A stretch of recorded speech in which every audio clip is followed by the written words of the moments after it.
Initially, I hyped it up as being one of the most significant pieces of Surface technology that's come out in a long time. And I stand by that, but my opinions about this has changed a little bit.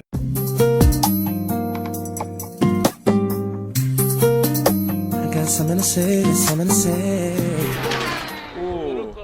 Hey guys, RHouse21 here, and welcome to RC Physics. So for those new to the channel, RC Physics is a channel dedicated to the tech behind our favorite RC hobbies. So what we have in front of you today is kind of a cool video. I teased this on social media and I did my unboxing video. So now I'm getting ready to do my deep dive into this brand new Radiomaster MT12 Surface radio. This is a really cool piece. Initially, I hyped it up as being one of the most significant pieces of Surface technology that's come out in a long time. And I stand by that. But my opinions about this has changed a little bit, especially after I had a chance to sit down and dig through the menus and the functionality of this and compare it to some of my other radios. So this is a small selection of my other radios. This was my old daily driver. This is a FlySky FS-IT4S. So this is, you would call this being a low to mid-range radio. Before that, I was using this Turnigy, which, pretty decent build quality, pretty useful radio, but it has its own issues. And then just for comparison, I have a couple of other entry-level budget radios. So this right here is an Arma ATX 100. So this would be something that will ship with a lot of their ready-to-run cars. And this is a FlySky FSGT 2E. So this is a $40, $50, $60 radio that you would see as kind of a starter radio that will be included in a lot of RC models. Like a lot of the Chinese ready to runs come with this radio or a debranded version of it. Or you might see a lot of people just using this as kind of a starter radio.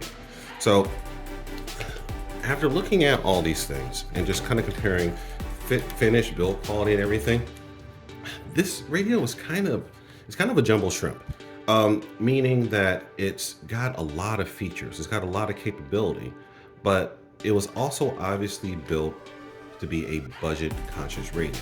Now, as contrast, I'll compare this to my TX16S over here. So this right here, this is also considered to be a budget radio. But a lot of people, especially in the FPV drone community, they're using this as a high-end radio. And part of the reason why is that it gives you a lot of really nice high-end features. I've got a massive color touchscreen.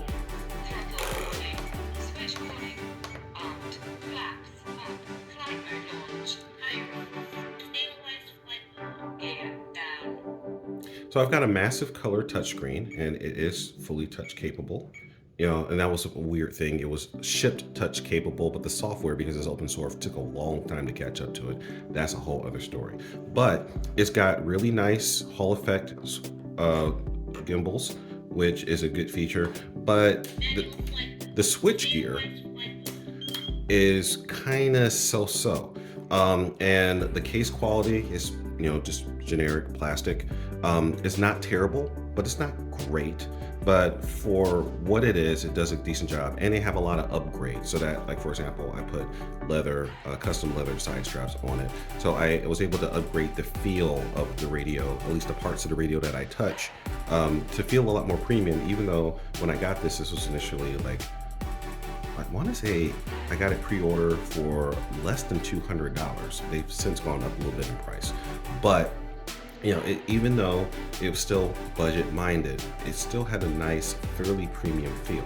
The buttons feel nice and good high quality clicks. It doesn't feel plasticky. So that's my big complaint about this guy right here. Let me go ahead and fire this guy up. For EdgeTX, you hold down the button and it comes up. And it's got a nice haptic feedback. Again, same switch warning message. And ta-da, here we are into the operating system. So it's got a nice bright screen, which is good. It self-timer turns off. A lot of these telemetry menus are configurable, and that's a topic for a whole different video.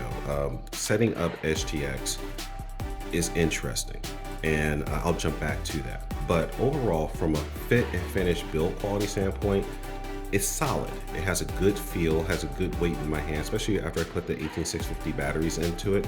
So it feels substantial. However, comparing it to this FlySky here, and FlySky's been around for a long time. They evolved from this thing to this thing. They have to have the sound. This is by no means the best user experience radio that you have out there. However, they spent a lot of time trying to tweak the user interface so that you had something that is, very user friendly. The feel of things, I've got this nice molded grip here that feels good in my hand. Again, it has a decent weight. It's a little lightweight, but it's fairly decent. The tension on the wheel is a little light. But kind of switching back here to this guy, again, like I said, the weight in my hand is good. The finger position is actually a little different than what I'm used to. The other radios I have a slightly shorter trigger pull. This one, the trigger pull, you can see right here, is a little longer. I actually like that because that gives me more ability to modulate my throttle. That's very important for speed runs or even like, or even rock crawling. The ability to modulate your throttle so that you get good, precise control is really cool. So I appreciate that. But the tension that it came with the steering wheel and with the throttle was really light. Again, that's not that big a deal because you've got an adjustment screw here and an adjustment screw down here where you can actually crank up the tension to whatever you like. So I actually like my controls to have a little bit of a firmer feel. And some of that might come back from me starting off with this being my first big boy radio. And it actually does have a pretty tight, pretty strong set of tension. It does have a pretty high tension setting for the wheel and for the throttle, and I just got used to that. That was one of the things that honestly bothered me running this FlySky because the wheel is so light and long to trigger. So that's a simple adjustment. My complaint though with this radio is that a lot of the things that you touch don't have the same little features that those little things that come from a second, third, fourth generation product where they've gotten feedback and saying, well, having a little knurled rubberized section on this part of the grip would just be a lot better. Now this is rubberized, but the fit isn't perfect. It's got a couple little nubs that sit up in here that I felt against my palm. Is it a deal breaker? Not by any stretch of the imagination. And it's very easy to fix that. I could just do something similar here where I just put some grip tape around it and then that all goes away. So there might be some silicone grip tape in the future for this one. But other things are like the button pushes. So it feels very budget. Again, that's for a $120 radio.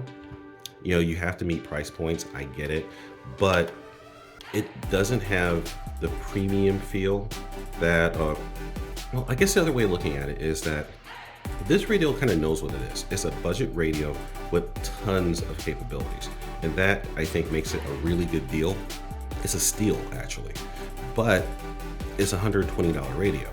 So it feels like a $120 radio. I think that when this guy came out, they were trying to be a little bit more aspirational. So I think that they wanted a $200 radio that felt like a $500 radio, and they hit it out of the park with that. With this one right here, I think that they definitely were shooting at a little lower mark. Now that said, it does have Hall effect steering wheel, so the steering should be incredibly precise. I haven't actually bound this to a model yet to use it, but the steering and the trigger are both Hall effect. And what that means is that most of these guys have a potentiometer in it. So basically it's a variable resistor that is inside of that's monitoring the trigger and the wheel. So when you turn it, the resistance changes and it measures that resistance, and that's how you get your sensors. The problem is that can actually vary over time, and it doesn't give you the most precise readings. And the problem that I have specifically with this radio is if you look at my steering trim on here, it's slightly off because I dropped this once, and the resistor, the potentiometer that's inside of it broke, and I had to do a field repair, and that changed the measurement, it changed the calibration. And I can't figure out how to recalibrate this thing. So as a result, I always have to trim it slightly to the side or else my steering's cockeyed using this radio. It's annoying. But that's a side note. With this radio, you don't have to worry about things like that. Everything with the Hall effect sensors, they work beautifully. The calibration process is actually very rock solid. But that kind of brings us around to the other issue with this radio, and it's kind of a double-edged sword. In this case, the EdgeTX operating system is amazing. It's really cool. It's incredibly capable, but it's not a simple thing to get into. For those who aren't familiar, EdgeTX is an offshoot of OpenTX. OpenTX was an open source software platform designed for basically radios to be developed by the RC community. So for enthusiasts by enthusiasts.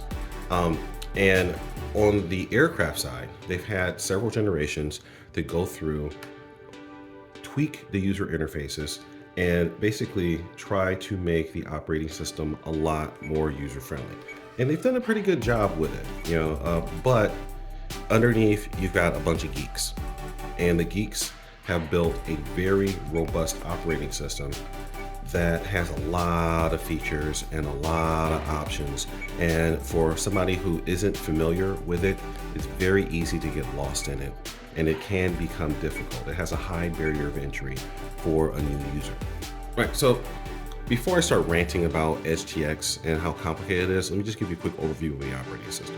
EdgeTX is an offshoot of OpenTX, which was the first open source operating system for radios. And it was good, but the developers kind of lagged behind what the community was looking for, and the community got tired of it, honestly. So they ultimately had a little mutiny, and a faction sprouted out of the OpenTX community that then branched off and created their own variant of it called EdgeTX. I assume because they're on the cutting edge. They wanted to grab all the technological features that were missing from OpenTX, such as this touchscreen that I mentioned. Because the original version of this radio, it shipped with a touchscreen that you couldn't use for over a year because OpenTX didn't have the software for it. So the EdgeTX community had enough and they implemented it. So now I can do things like this.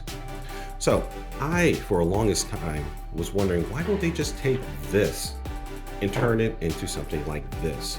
And the RC guys were listening to me and they delivered. But the problem is that EdgeTX was developed as an aircraft radio system. So I think that they actually translated it fairly well to cars, but ultimately you still have all the hardcore geek stuff underneath the surface. They basically tried to come up with a simple skin that so you could just jump into this and you could use a lot of features out of the box and not have to worry about a lot of things. However, there's a lot that you can get lost into. So there's a learning curve. But if you're willing to deal with that, then oh my God, you can do so much with this radio. So let me just first just give a little bit of a walkthrough of what you got here. So I'll power it off and come back on. So when you turn on the radio, you're greeted by this nice little welcome screen. Hold down the button, 4 dots. Welcome to EdgeTX. Stop. All right. So the very first thing that happens is you get defaulted to your main screen, and that has a simple readout of, well, actually it has a readout to 2 timers that you can configure, and that's more into. Timers are really important on the aircraft side of things. Most guys fly their electric airplanes using a timer because they don't have telemetry set up to tell you what your battery state is. So you know that you can fly plane X for 5 minutes without having to worry about your battery. And if you fly it for more than 5 minutes, you crash. So with cars, that's less important because generally if you run out of battery, you walk over and you pick it up. Or, I mean, quite frankly, the time that you're running it can vary wildly based upon how hard you get into it.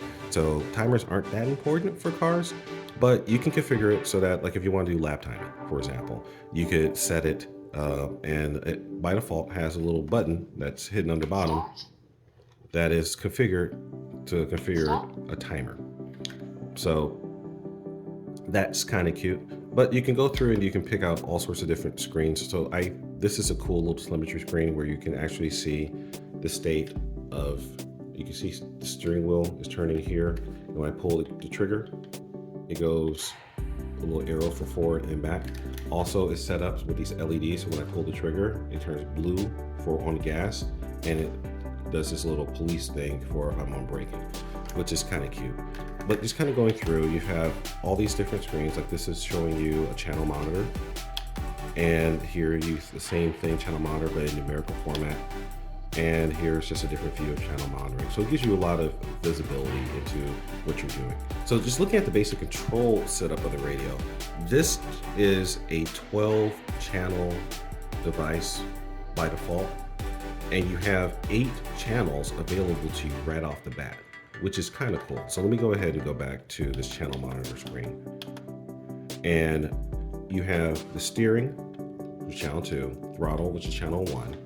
But then you also have 6 other channels right exposed on the radio. You have 4 buttons, so button A, or switch A, I should say, which is actually a 3-position switch that could be useful for like setting up a crawler, setting up dual rates, you know, setting up all sorts of things. You want to have multiple settings on one control input.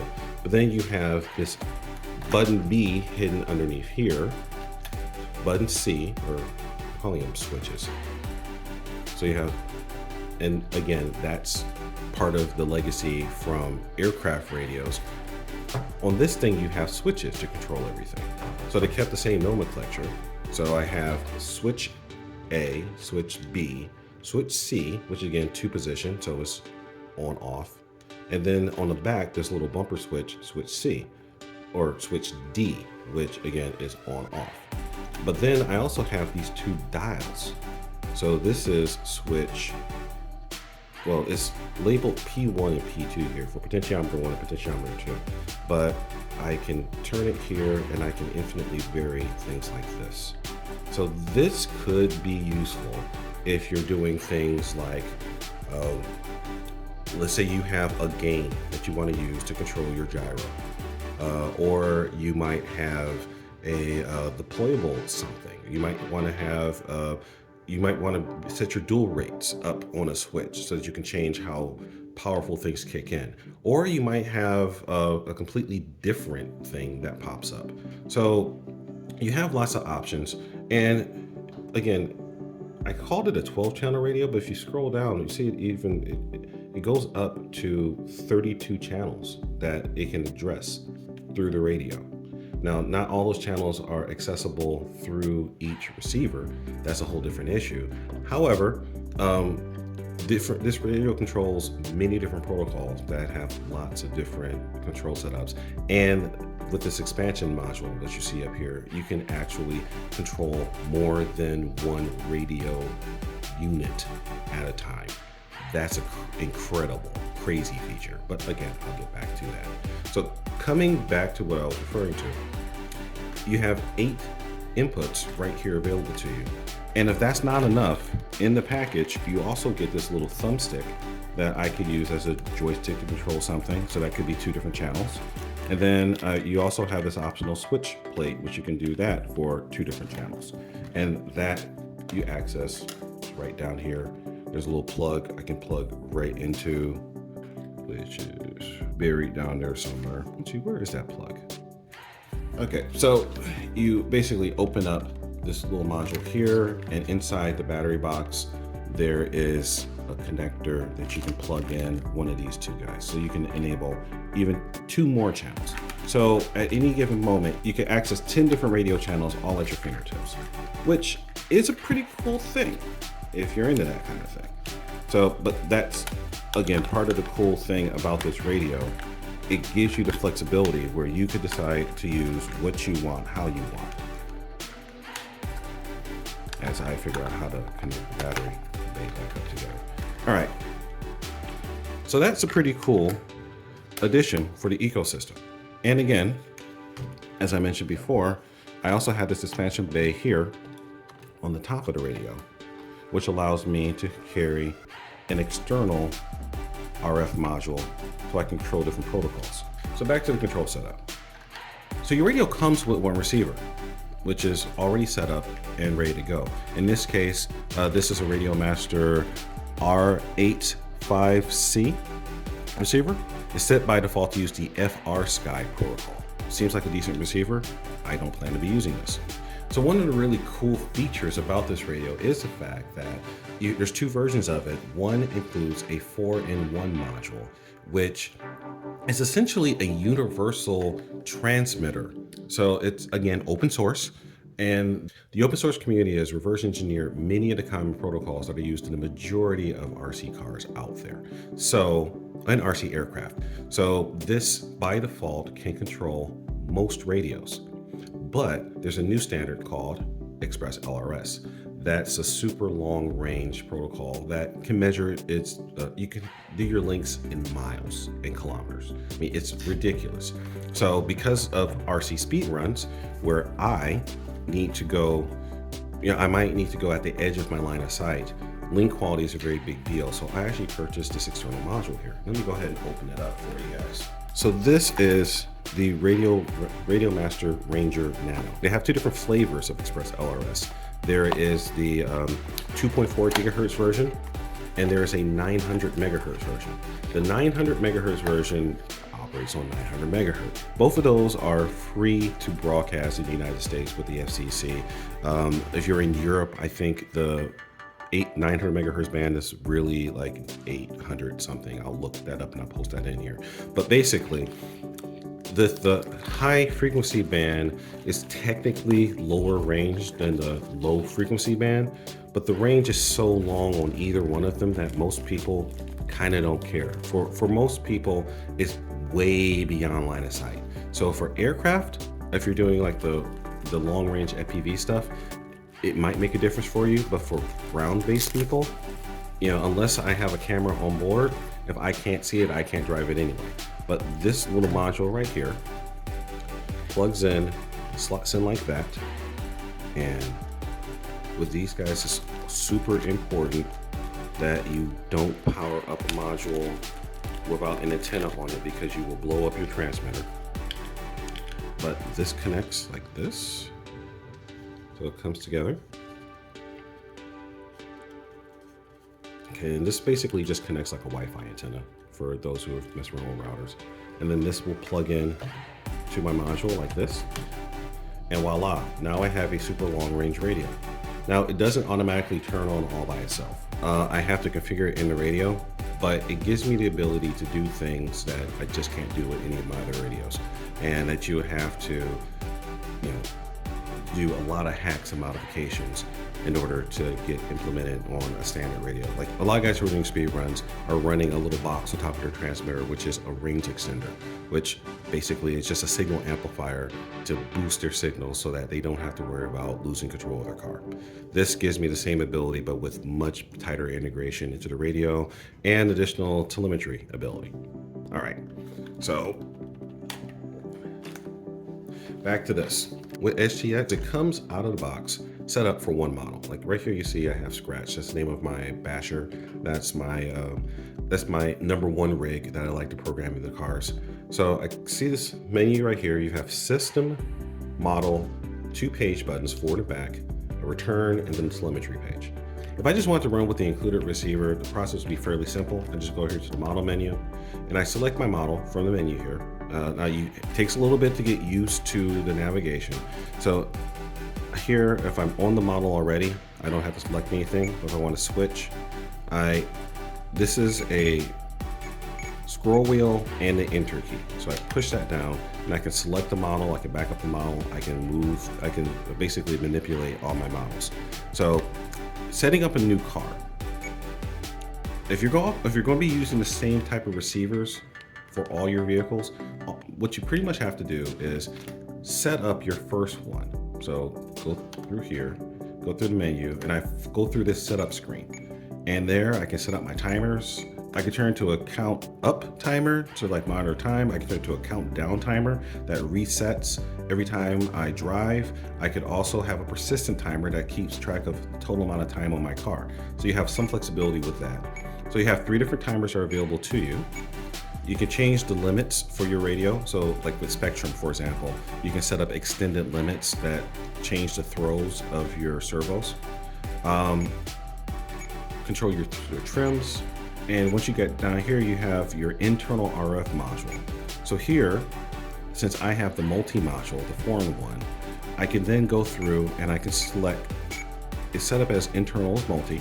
You can change that. You don't want to, but basically in my case, I can turn it multi or I can turn it off because I have the ability to control either internal or external. So I'm going to keep it on. And here I'm selecting Fly Sky as my model type. But I can go in and, oh, actually I'm saying Fly Sky 2A. And here I can have subtypes, so you can actually configure what type of signals come out of your radio. So you can do, in this case, PPM. Most guys will do PWM, pulse width modulation, that's standard output. But I'm also doing iBus, which gives me telemetry. But I can go in, I can change this around. I can do PWM or PPM, which is a way of getting multiple channels on one wire. You also have the ability to do SBus for telemetry, which is Futaba telemetry. And here, I don't know what this is, IP16. So there's lots of different ways you can configure this to suit whatever you're going to be running. But for me, I'm going to be doing PWM and iBus. Okay, and then it also tells me, like, I can set up the channel ranges. Like for this, I can have on that protocol, I can have up to 16 channels. Different protocols support different numbers of channels. But let's say I was doing, not doing my Fly Sky. Let's say I was doing a Futaba. So there's FR Sky, Futaba, FX. There's so many protocols that are right here. So if you are unsure, there's a high tech in here, Hubson, Traxxas is in here, Kyosho, Losi. So if you don't know if you aren't sure if your radio is supported by this protocol, all you have to do, Radio Link, all you have to do is go to multimodule.org and you can pull up the list of everything that's supported, see the current firmware versions, and figure out what you can do. So, like I said, you can do so many different things, and most XK. So if you're doing, so a lot of the inexpensive Chinese models, some of them use the XK protocol. So there's so many things in here, and checking out the website will let you know what you can and can't use. But in my case, I'm gonna scroll back to the back of the list. If you're in Spectrum, you have DSM and the various DSM protocols.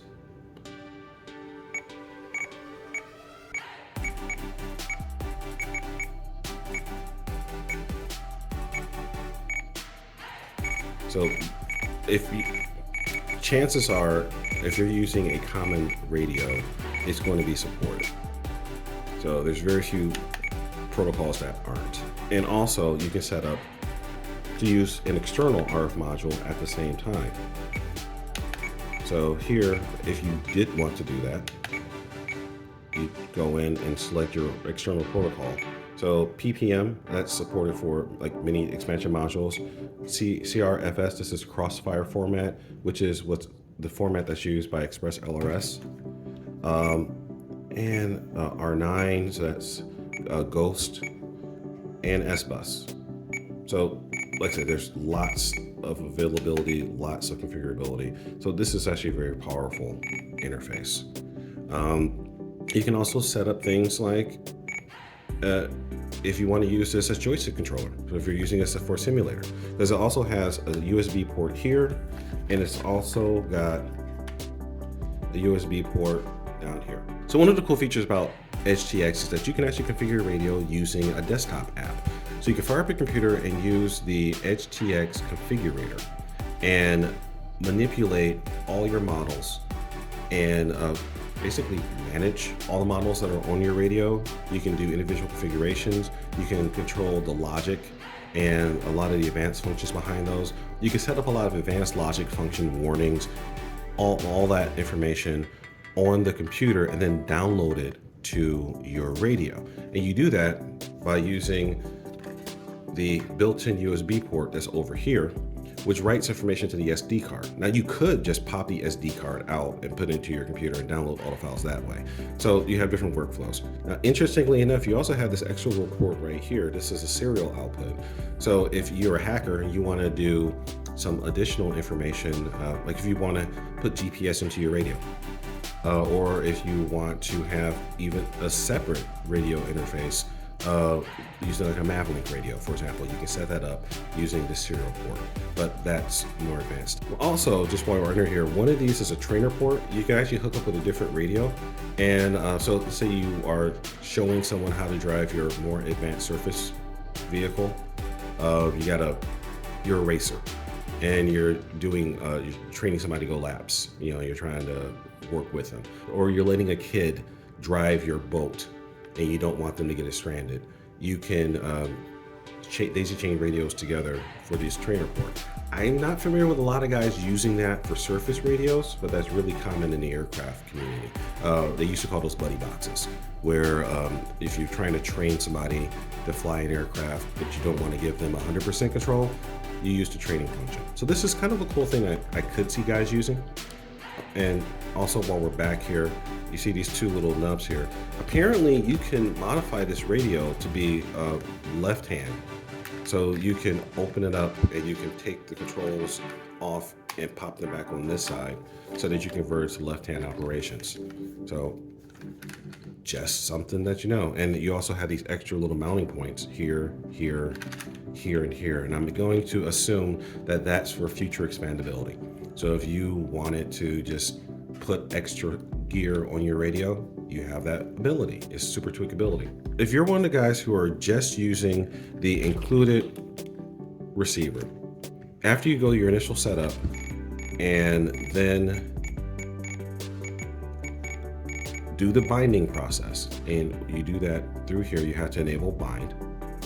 You get that done. So in this case, I will push this. Now it's in binding mode, and once it detected my receiver, bam, it'll all be good. So at that point, I would be good to go. One little idiosyncrasy about these radios, every receiver has to have a unique receiver number. If you don't give your receivers a unique number, then it could control multiple receivers at the same time. You might want that, chances are you don't. So whenever you set up a new model, make sure to increment your receiver number. That's just standard practice, but that's something that you might not, it's not obvious if you've never been on the Express LRS. It's not obvious if you haven't had a lot of experience in the OpenTX, EdgeTX ecosystems. So just keep that in mind. So once you have that set up, you're pretty much good to go. So you can actually exit out of here, and you're now bound to your car, and you could just drive. Life is beautiful. However, if you want to do some of the more advanced features, now you have to go into these other screens. Because the way that this radio ecosystem is set up, again, it comes from aircraft. So you might want to have different drive modes, so that you might set up your car for, let's say you're a rock racer. You might have a different mode for like slow speeds versus high speeds. If you're a speed runner, you might have a different mode for going and setting up at the beginning of your run and actually doing your run. If you're rock crawling, you might have like four-wheel steering, different four-wheel steering modes, different gains. You might have different expo ranges. So you can go in and set up different drive modes so that you can activate them with any of the switches. And that's something I didn't talk about. Even though there's 8 control channels, there's also all these trim tabs. The radio will let you set up any of these inputs to do anything you want to. It's fully configurable. So you could take one of these trim tabs that honestly may not be useful and just turn that into a mode select, for example. The possibilities are endless. Okay guys, I need to take a little aside and explain how OpenTX and EdgeTX handle radio channels. And it's different, but once you understand the reasoning, it actually makes a lot of sense. So the way that they set up their radios, you have one section of the radio which is called inputs. The inputs then feed into a section that they call the mixer. And the mixer then outputs 2 channels, or outputs. Okay, so you have inputs, mixer, and outputs. So in your inputs, this would be your stick inputs. Well, stick inputs if you're on an aircraft radio. So all your control inputs. So this would be your sticks, or for our case, for surface radios, it would be your throttle and your steering wheel.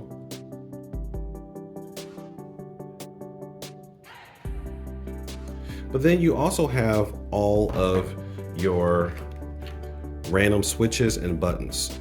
So switches and buttons. So any of these inputs can be mapped to do any action. And you could actually have one input have multiple actions. So the way that you set all that up is by having mixes. So in the radio here, this is the input section. And you can see the throttle, steering, and all the switches. And if you look here, the little icon here, this looks like a little stick. That's because over here you have stick inputs. This has no sticks, but that's just a carryover from the way that the aircraft guys do things. So you have your stick inputs, you have your buttons, and you have this little round thing, that's the potentiometer dials. So I have 2 dials on this radio. On this they're labeled P1 and P2, which is interesting. But over here, you see on this radio, which is where this operating system came from, you have switch 1 and switch 2, S1, S2, as opposed to P1, P2, but in the software it's still labeled S1 and S2. Again, artifacts from the aircraft. So you have your inputs, and this can have up to, I think up to 32 inputs. Yep, up to 32 individual inputs, even though this radio only has 10? Is it 10? We're using 10 inputs. Oh, okay, it has 8 inputs right now, but you have the 2 optional inputs down here as well. So, yeah. So you have all of those. And then the next channel, or the next page, is now the mixes. And this is where the magic starts to happen. So this has a very simple mix setup. So channel 1 is just mapped to the throttle input. Channel 2 is mapped to the steering input, and so on and so forth. So you just have a straight 1-to-1 mix. So pretty straightforward. And if I go on down, I see all the 8 channels all set up. But if I want to get more complicated, I can actually go in and I can then add a mix. So for channel 1, I could hold this button down, I can edit, and now I can go in and I can put additional inputs mapped together so that I can have multiple functions controlled off of either one switch or a combination of switches. Now where this could be important is, let's say I want to set up 4-wheel steering. So when I turn the steering wheel here, this is nominally set up for channel 2, but if I have a second servo to control my rear wheels, I could have a different mix that then puts out a different servo channel to control the rear wheels. And that's really cool because then I can set up different driving modes so that, or I can set up different switch functions so that I can hit a switch and it goes from crab mode to normal mode, or whatever I want. Then the next setting is outputs. So now you have the inputs that come in here, they get mapped to individual channels, and now I can control under the output section the details of those channels. So I can set the neutral point, so basically where the midpoint is, and I can set the extremes left or right, and then I can set the direction. Now I can also do things like set up switches that certain channels are only active on certain, when I have certain other things enabled. So I can put all sorts of control logic in place, and because this radio is essentially a little computer, and I can program it to do all sorts of advanced functions, but that's something for a later video. But by default, the radio was set up to do a standard, simple servo setup. And once you've done your initial binding, if you want to then set up a new vehicle, all you have to do is go in the model section and take your car you already have, long press, and I could do copy model. And now I can paste it here, and bam, I have a second copy of that model. Then all I have to do is go in, rebind to my new receiver, change the receiver number, and bam, I'll change the name of it, and I'm just good to go. And I could set this up to 60 models. So this is very cool, a lot of cool capability. So I don't want to keep that copy, but I have that functionality. So that's really nice.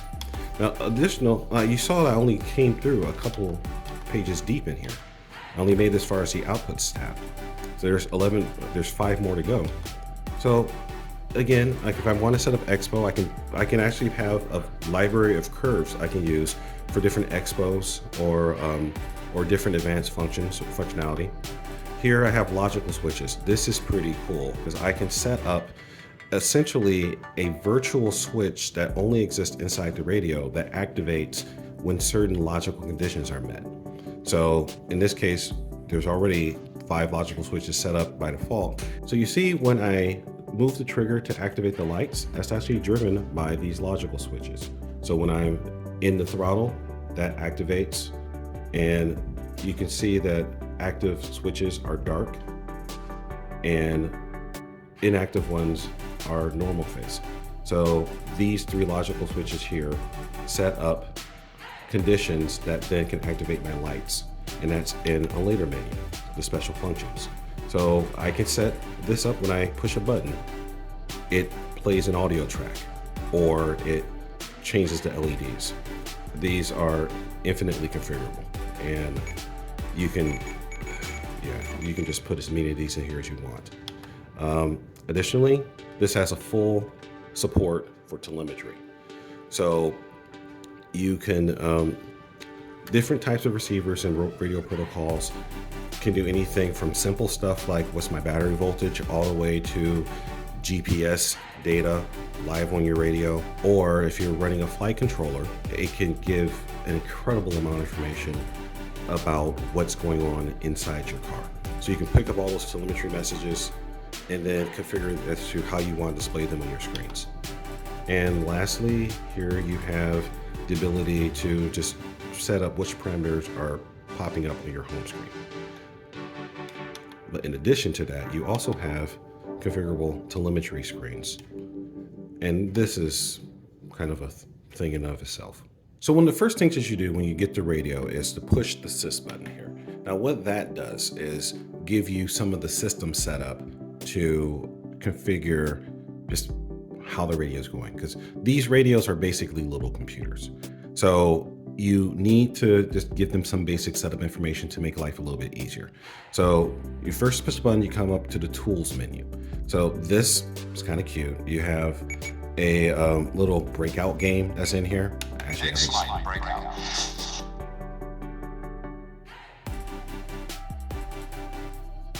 So I can use this steering wheel.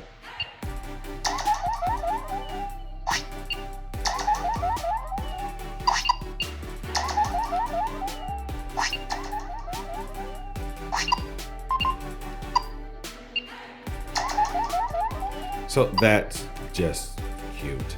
But this radio uses a programming language called Lua or Lua scripts to run behind the scenes to run configurability. So here you have Express LRS and Team Black Sheep Agent. So they can basically be used to set up external modules like this Ranger Nano here, so that you can basically dig into it and change its settings. I'll talk about that in a later video. But down here, this is kind of cute. See this Spectrum internal? So this uses the receivers, either an external receiver like this one or the internal receiver, to actually do a spectrum analyzer. So you can see how cruddy your RF environment is. So with these radios, they're pretty much insensitive. to external interference. But if, let's say you're in an area that has lots of people with lots of Wi-Fi hotspots or something like that. So you can look at this and see how bad the RF spectrum in your area is. Because if you're having problems controlling your radio and getting a lot of interference, this will tell you why. So it's just cute information to have behind the scenes. But going to other screens in here, simple setup. So here you can actually see the contents of your SD card. As I mentioned before, these radios have an SD card that is on the side here that contains all of the setup information, all the audio files, and everything that you use on the radio. So that's just kind of a cool thing to know that you can go in here and you can see. This allows you to quickly navigate the information that's stored within this SD card. Here you get to the radio setup screen. This, you can set your date and time. You can also set the battery range that of the batteries you're using. This radio, I'm using 18650 cells. They have a useful battery range of 3 volts to 4.2 volts. So that gives me a usable battery range of 6 volts to 8.4 volts. So setting this allows you to have the little battery gauge that shows up on the first screen be accurate. You can also go in, change the status of all the beeps, the sounds that the radio makes. It has the ability to have haptic feedback, so you can tell it how you want it to do, if you want it on every click, if you want it to be turned off, or if you only want it to give you haptic feedback, aka buzzing of the radio when you have an alarm signal. I have mine set to just alarm. I also have a low battery alert. Actually, I want to change that to 6.2 volts. Okay, so that's completely arbitrary how you decide to set it. 18650s can actually go a little bit below 3 volts, but you know, just having it at this gives me a little bit of margin. For ground-based equipment, it's not as big a deal, because if your radio dies while you're driving 100 feet away, you just go and pick up your car.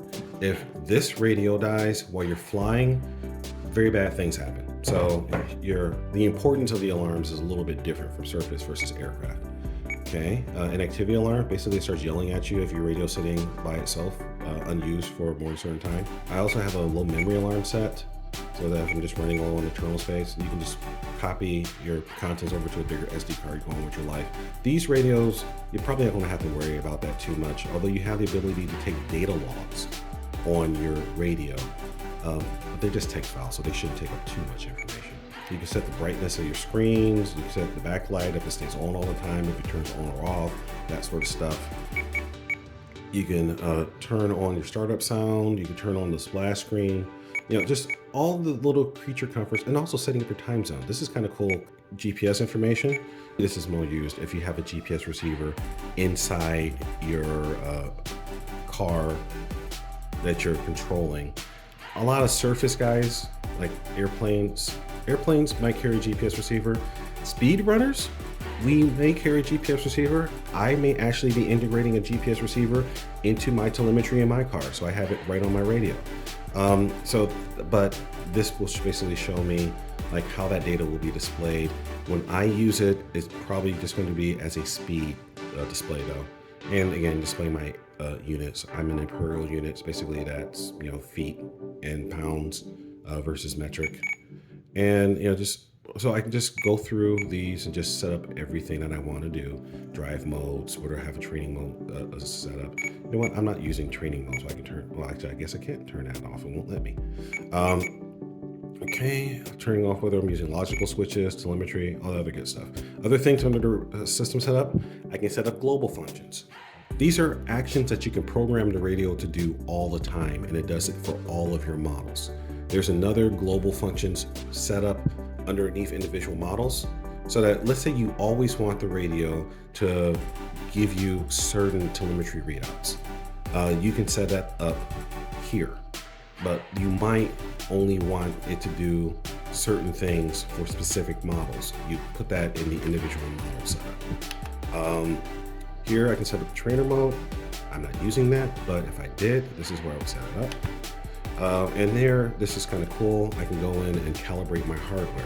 If I had a hardware calibration feature on this radio, it would have been very useful having the broken potentiometer here. But I can, if my sticks are off center, or I say sticks, if my controls are off center, then I can just recalibrate and go on my day. So, and you can see I can go in and recalibrate everything that's here. This is a cool feature here. Sometimes the internal voltage sensor might be slightly off, so you might not be getting the most accurate battery data on your radio here. So you might get a low voltage alarm before your battery is actually dead. Or you could have the opposite, where your battery just dies completely on you when you thought you had juice left.